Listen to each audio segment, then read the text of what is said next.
블랙 프라이데이인 오늘 코로나 바이러스 확산세가 거세져 소비자들은 온라인 쇼핑으로 대거 눈길을 돌렸습니다. 유례없는 코로나 사태로 블랙 프라이데이에서 블랙 사이버 먼스로 급변하고 있습니다. 1조 달러대 미국민 직접 지원과 실업수당, 중소업체 PPP 지원이 다음 주 내 판가름 날 것으로 보입니다. 코로나 누적 확진자가 1,300만 명을 넘어서고 그에 따른 입원 환자도 최초로 9만 명을 넘어서 최악의 크리스마스와 새해가 될까 우려되고 있습니다. 도널드 트럼프 대통령이 대통령 선거인단의 투표에서 바이든에 투표한다면 백악관을 떠날 것이라고 발언해 주목을 끌고 있습니다. 시청자 여러분 안녕하십니까? 워싱턴 뉴스투데이입니다. 오늘 첫 소식입니다. 오늘은 연말 최대 쇼핑 시즌인 블랙 프라이데이입니다. 하지만 코로나 바이러스 확산세가 거세져 언택트 쇼핑을 선호하는 소비자들은 온라인 쇼핑으로 대거 눈길을 돌렸습니다. 이에 따라 오프라인 매장에 방문하는 인파가 예년에 비해 확연히 줄어들 것으로 예상된 바 있는데요. 실제로 매장에 방문해 쇼핑을 하는 소비자들은 얼마나 있는지 쇼핑센터 실내 매장 분위기를 살펴봤습니다. 김지수 기자입니다. 미 전역에서 코로나 바이러스가 급격하게 번지면서 동시에 소비자들이 블랙 프라이데이를 즐기는 쇼핑 스타일도 분산된 양상을 보이고 있습니다. 연말 최대 쇼핑 시즌 블랙 프라이데이에 대한 설문조사에서 미국민들 중 절반이 넘는 59%가 매장에 방문하지 않고 온라인 쇼핑만 하겠다고 밝힌 바 있습니다. 코로나 바이러스 감염 우려로 오프라인 쇼핑 비율이 급감할 것이라는 예상이 주를 이루는 가운데 매장에 방문하는 소비자들의 수는 업체들의 관심이 됐습니다. 미국 내 코로나 바이러스가 악화되고 있는 가운데 블랙 프라이데이인 오늘 쇼핑센터 매장 안에는 사람들이 얼마나 많이 붐비는지 한번 살펴보겠습니다. 더 다양한 세일 품목들을 겨냥해 오프라인 쇼핑에 나선 소비자들은 예년에 비해 확연히 줄어든 모습이었습니다. 매장에 방문한 사람들은 코로나 바이러스라는 리스크가 있지만 마스크를 쓰고 사회적 거리를 지키고 있기 때문에 모두가 안전하게 블랙 프라이데이 쇼핑을 즐길 수 있다고 말했습니다. Yeah, I'm wearing a mask right now. I'm keeping my distance, so I think it's pretty safe as long as I keep doing, Yeah, I heard it's getting worse, but I mean, I'm only in here. I know what I'm in here for, so I'm gonna be here for like 10 minutes and I'm out. I mean, yeah, I've been taking the proper precautions too, putting on hand sanitizer before I go into the store and when I leave the store. I think yeah, because we're all wearing our masks and we're social distancing and everybody's doing the same practice or different practices. 버지니아 페어옥스몰의 제너럴 매니저는 사람들이 몰릴 수 있는 블랙 프라이데이인 만큼 소비자들의 안전한 쇼핑을 위해 보다 방역에 많은 힘을 쓰고 있다고 밝혔습니다. So obviously masks are required here in the state of Virginia. We've worked a lot with our retailers to help with lines. Some of them are doing small lines in front of their stores, but we also have a wait while application so that you can check in and then come back later, get a text message and come back when the stores.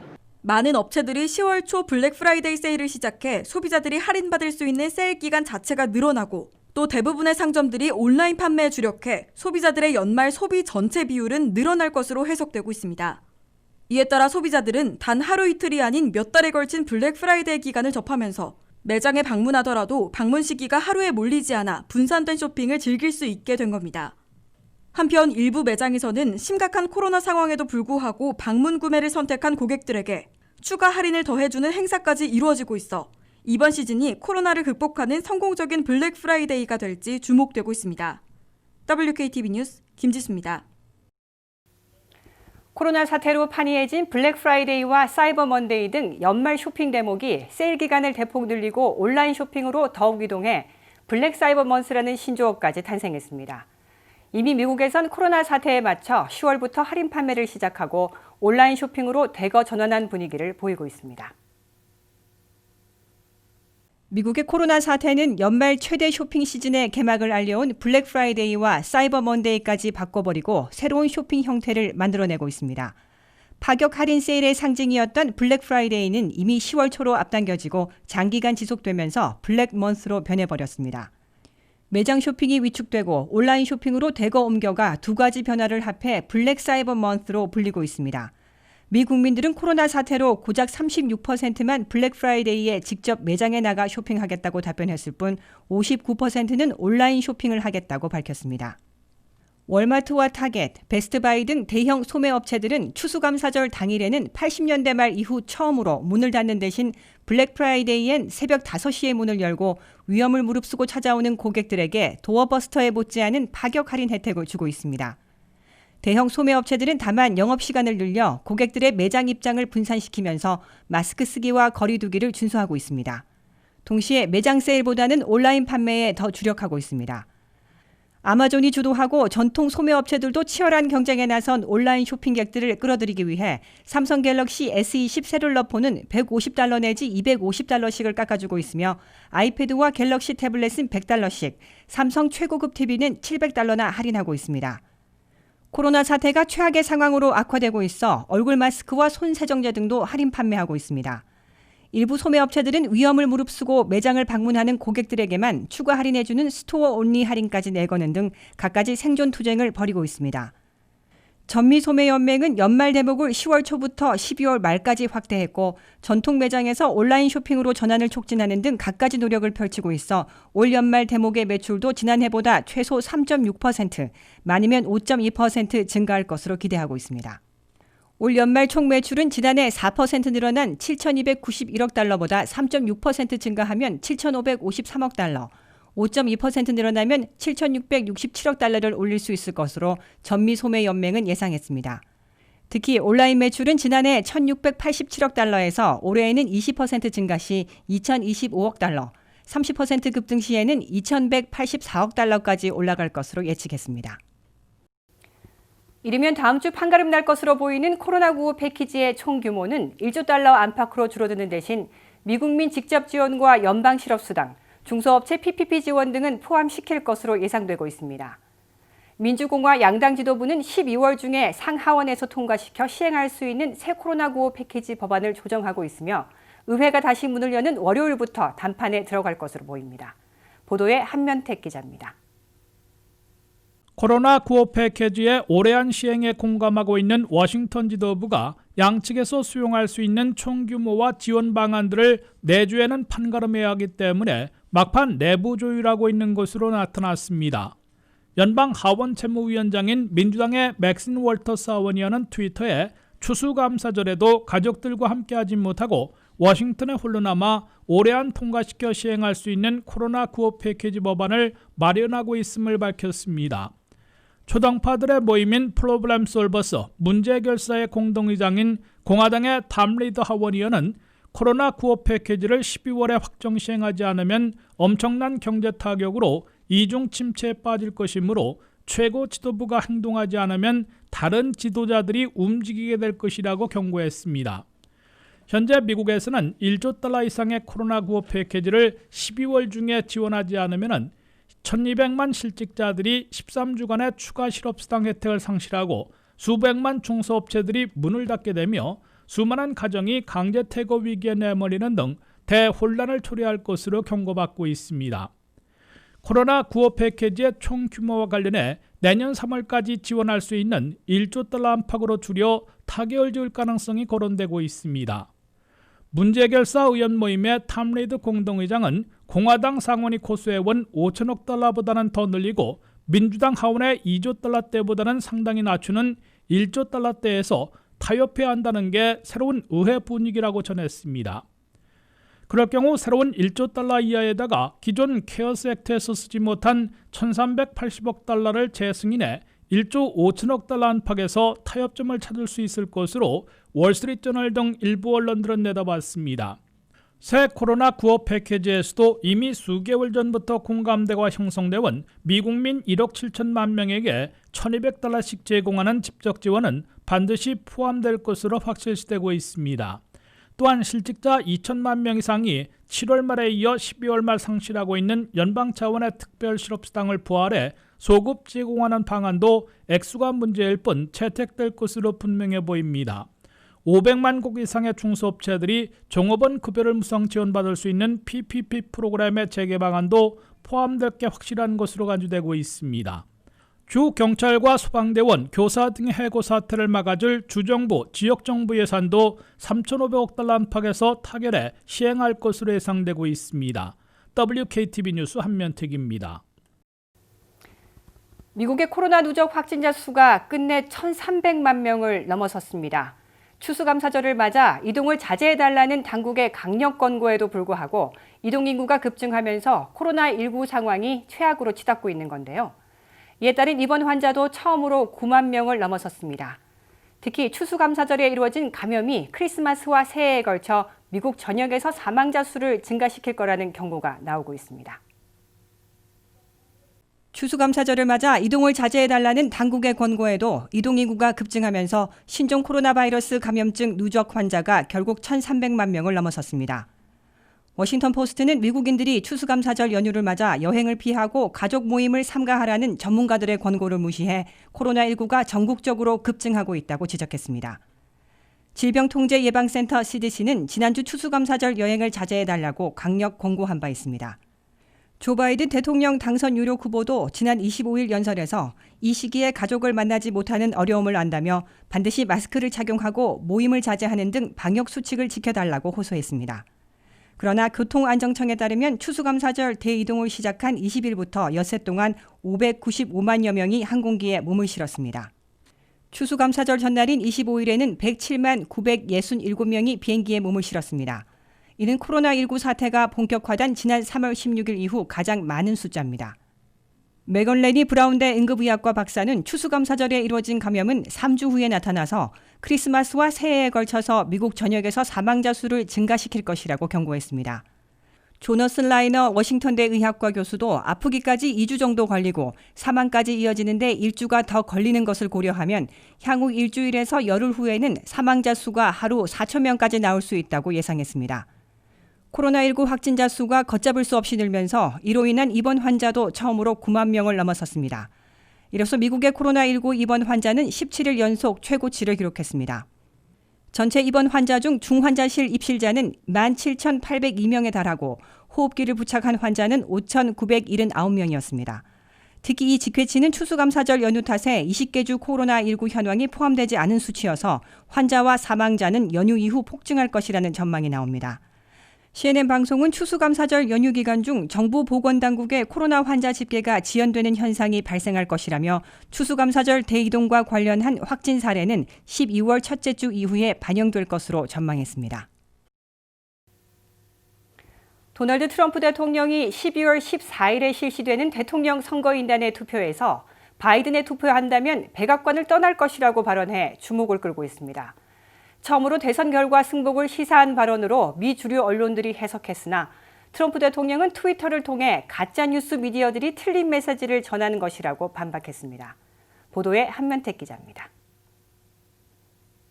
도널드 트럼프 대통령이 처음으로 대선 결과 승복을 시사한 것인지 분분한 해석을 낳고 있습니다. 트럼프 대통령은 백악관 출입 기자들과 가진 일문일답에서 12월 14일 실시되는 대통령 선거인단의 투표에서 바이든을 선출한다면 백악관을 떠날 것이라고 발언했습니다. 트럼프 대통령은 선거인단이 바이든을 선출한다면 백악관을 떠날 것이냐는 기자의 질문에 그렇다면 당연히 그렇게 할 것이라고 답변했습니다. If the Electoral College does elect President-elect Joe Biden, are you not going to leave this building? Just say, certainly I will. Certainly I will. 이를 두고 워싱턴 포스트, CNN 등 주류 언론들은 일제히 트럼프 대통령이 대선 결과 승복에 가장 가까운 발언을 했다고 해석했습니다. 그러나 트럼프 대통령은 그 대답에 앞서 여러 차례 12월 14일 선거인단 투표에서 바이든이 승리한다면 인정하겠느냐는 질문에는 그걸 인정하기 힘들다. 거대한 부정선거가 있었기 때문이라고 잘라 말했습니다. The Electoral College votes for Joe Biden on December 14th. It's going to be a very hard thing to concede because we know there was massive fraud. 트럼프 대통령은 조작된 선거를 보고도 선거인단이 그런 투표를 한다면 대실수가 될 것이라고 경고하고 지금부터 내년 1월 20일 사이에는 수많은 일이 벌어질 가능성도 있다고 강조했습니다. 더욱이 트럼프 대통령은 자신의 발언이 보도된 이후 트위터를 통해 주류 언론들의 해석을 강하게 반박했습니다. 트럼프 대통령은 긴 기자회견을 가졌는데 역시 가짜 미디어들은 틀린 메시지만 전달했다고 반박하고 내가 선거에서 이겼다고 거듭 주장했습니다. 트럼프 대통령 측은 공화당이 장악하고 있는 주의회들과 연방대법원에서 부정선거를 입증해 선거 결과를 뒤엎는 최후 뒤집기 전략을 본격 가동하고 있는 것으로 관측되고 있습니다. 이를 위해 공화당이 장악하고 있는 펜실베니아 주 상원에서 부정선거 조사 청문회를 개최해 수십만 표의 불법 투표지 의혹을 제기한 데 이어 30일에는 애리조나 주의회, 12월 1일에는 미시간 주의회 청문회에서 갖가지 선거 부정 의혹들을 증인들과 증거들을 통해 부각시키려 하고 있습니다. 또한 조지아와 미시간에서는 시드니 파웰 변호사가 도미니언 보팅 시스템과 스마트매틱 소프트웨어에 개입된 베네수엘라, 중국 등 외국들과 민주당 최고 지도부가 트럼프표에 바이든표 바꿔치기, 바이든표 부풀리기 등으로 수백만 표를 조작했다며 대규모 소송을 제기하고 뒤집기를 자신하고 있습니다. 트럼프 진영은 각 주의 선거인단 최종 결정권을 갖고 있는 주의회들 중에서 공화당이 장악하고 있는 경합 지역들에서 부정선거를 밝혀내고 연방 대법원까지 끌고 가 부정투표 또는 선거 무효화를 이끌어내려는 것으로 해석되고 있습니다. 그럴 경우 펜실베니아, 미시건, 조지아, 애리조나, 위스콘신 등 분쟁 지역들 가운데 최소 3군데에서 선거인단이 확정되지 못하거나 서로 다른 두 세트의 투표가 이뤄져 결국 연방의회에서 트럼프 재선으로 뒤집기하려는 최후 전략을 구사하고 있는 것으로 보입니다. WKTV 뉴스 한면택입니다.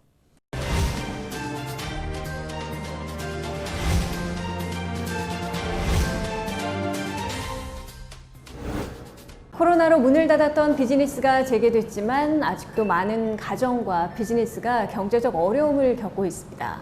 타격받은 비즈니스와 가게 경제를 지키려고 버티다가 포기해야 하는지 고민하고 계신 분들이 많다고 하는데요. 그래서 오늘은 크리스티나 신 변호사님을 모시고 감당할 수 없는 빚으로 문을 닫을 수밖에 없고 포기할 수밖에 없는 최악의 상황에 어떤 해결책들이 있는지 조언을 들어보도록 하겠습니다.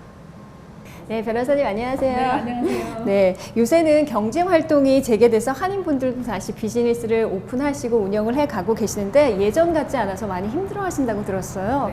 네. 코로나 이전에도 슬로우했던 비즈니스는 요새는 더 많이 힘들어졌다고 하는데 요새도 비즈니스 운영을 해야 될지 말아야 될지 고민하고 계신 분들 많이 문의가 오고 계시죠? 어떤가요? 네, 지금 한인들이 비즈니스를 하시면서 다양한 비즈니스들이 우리 한인분들이 하시는 게 많은데 다 많이 힘들어 하세요. 근데 이제 캐리아웃 같은 경우에는 조금 덜한데 데일리 오피스를 중점으로 해서 이제 비즈니스 하시는 분들은 좀 힘들어 하시고 그 다음에 이제 레스토랑도 마찬가지로 캐리아웃 아닌 이상 드라이 클리닝 힘들어 하시고 리커 스토어는 그래도 괜찮으세요. 이제 리커 스토어 같은 경우는 리스를 리뉴를 하시는데 이제 그럴 때 이제 지금 연락이 오시고 있고요. 네. 이 한인분들은 파산하면은 재개가 어렵고 회생이 어렵고 또 인생 끝이다 이렇게 생각하셔가지고 마지막까지 버티다가 파산을 결정하시게 되는데 미국에서의 그 파산 개념은 좀 다르죠? 네. 내가 채권자들로서부터 내가 이제 힘들어서 보호를 받기 위해서 하는 게 미국에서는 파산이에요. 그렇기 때문에 내가 만약에 이제 쫓기고 있다, 빚에 쫓기고 있고 뭐 이제 가니시먼이 있다. 저지먼이 생겼다 했을 때 그걸 다 깨끗이 청산할 수 있는 게 파산이에요. 네, 파산하게 될 때 집이나 땅, 재산을 보호할 수 있는 방법들이 있을까요? 내가 있는 자산이 뭐가 다 있는지 다 인벤토리를 하고 그다음에 빚이 얼마가 있는지 다 보는데 내가 땅이나 부동산이나 그거를 보호를 할 때에는 에퀴티가 일단은 없어야 돼요. 근데 그 얘기가 뭐냐면은 내가 사는 집에 지금 20% 다운을 하고 사셨는데 팔아봤자 복비 내고 등기세 등록세 내고 팔았는데 돈이 얼마 안 남을 때는 그런 집이 10채가 있어도 파산은 가능하거든요. 네. 네, 파산 이후에도 사업을 다시 시작한다거나 집을 장만하게 될 때 재용자를 혹시 받을 수 있는 건가요? 네. 파산을 하실 정도로 이제 크레딧이 망가져 계시는 분들은 파산으로 인해서 이거를 이제 깨끗이 다 청산을 하시게 되는데 청산을 안 하시고 계속 유지를 하시면 이런 나쁜 상태에서 유지를 하시면은 크레딧이 좋아질 수가 없어요. 근데 파산을 함으로써 있는 빚이 다 청산이 돼버리고 그 다음에 다시 새로 시작을 하실 수 그러니까 크레딧을 다시 빌드업을 시작하시기 때문에 오히려 파산을 깨끗이 하시고 빚을 다 없애시고 그 다음에 새로 시작하시는 게 좋은 거죠. 네, 카드빚, 또 렌트비, 또 의료비 이게 또 한꺼번에 겹쳐가지고 이걸 감당을 못 하시는 분 이런 분들은 정말 힘들 것 같은데 혹시 구체적인 사례를 좀 들려주시죠. 네. 최근에 손님이 계셨는데요. 예를 들어서 이제 병원비도 이빨을 이제 고치시려고 이제 계속 한 3개월, 6개월을 이제 텀을 두고 이제 가시는 거였는데 지금 돈을 이 상태에서 못 내고 계시니까 이제 걱정을 하나 또 뭐냐면은 병원 치료를 계속 받아야 되는데 이걸 bankruptcy 안에서 없앴을 때에 이게 가능한가요? 또 그런 질문도 있으세요. 그러니까 bankruptcy 안에서 우리가 있는 빚은 다 없앨 수가 있어요.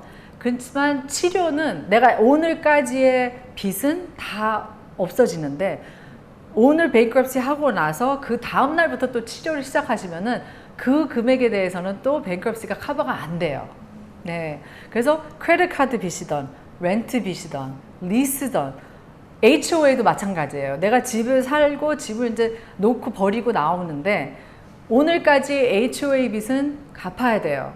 오늘 내가 bankruptcy 하는 날까지. 그다음에 하지만 그 이후로 일어나는 빚은 갚기 시작을 하셔야 돼요. 그래서 질문이 그러니까 안타까운 게 뭐냐면은 아프신데 치료를 계속 받으셔야 되는데 의사 선생님은 어떻게 다시 갑니까? 근데 의사 선생님이 너 bankruptcy 했으니까 오지 마세요 손님 할 수는 없으세요.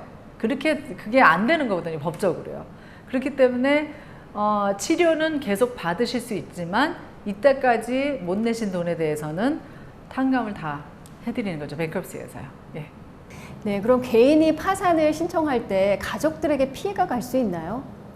와이프가 하면은 남편이 이걸 어떻게 타격을 받을까 아니면 vice versa 아니면 우리 자녀한테 어떤 불이익이 올까 이제 그런 이야기를 많이 물어보시는데 파산은 내 social security number 가지고 나만이 하는 거기 때문에 주위에 있는 사람한테는 절대 그 피해가 안 가요. 네. 갑자기 응급실을 가셨다든지 아니면 어쩔 수 없이 그 큰 수술을 하게 될 경우 뭐 엄청난 의료비로 고통을 호소하고 계시는데 이런 의료비 어떻게 해결할 수 있는 방법들이 있을까요? 저희가 어떤 손님들을 우리가 내고를 해서 해결을 해드리는 분들이 있는데 bankruptcy 안에서도 사실은 의료비는 청산이 돼요. 그래서 이렇게 큰 사고가 나셨다든지 큰 수술을 하셨는데 의료비가 없어서 힘드셔서 파산을 하시는 분들이 꽤 있으세요. 예. 네, 파산을 악용했다가 재산까지 뺏기는 경우가 있다고 하는데 구체적인 사례를 좀 들려주시죠.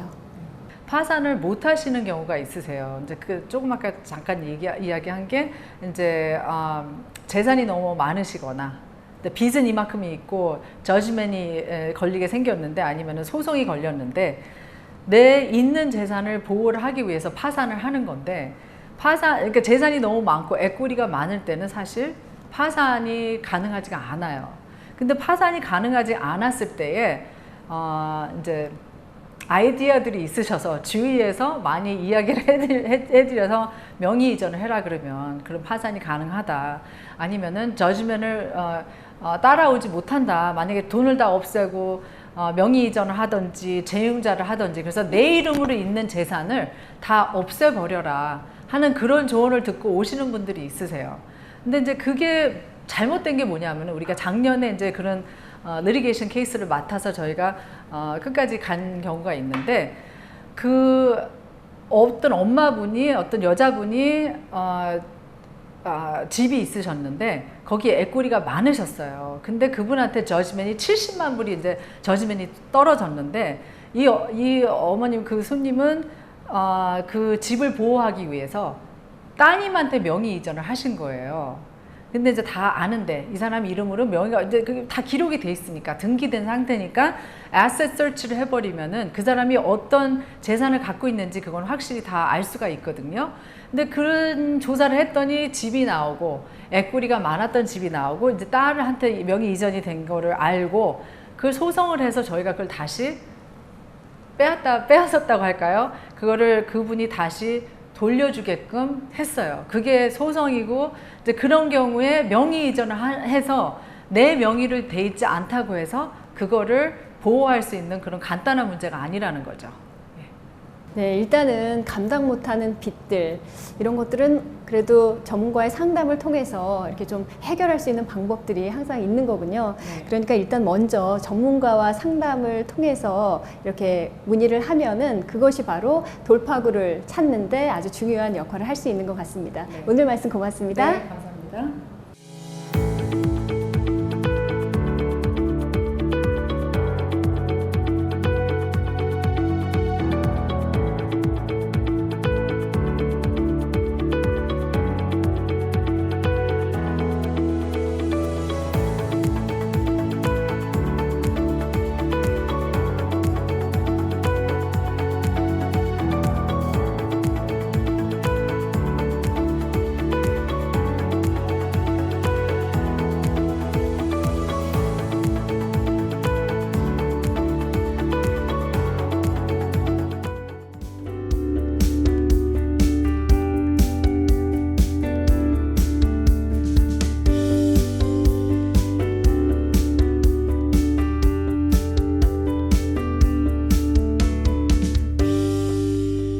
이상으로 워싱턴 뉴스투데이를 마칩니다. 편안하고 안전한 주말 되시기 바랍니다. 고맙습니다.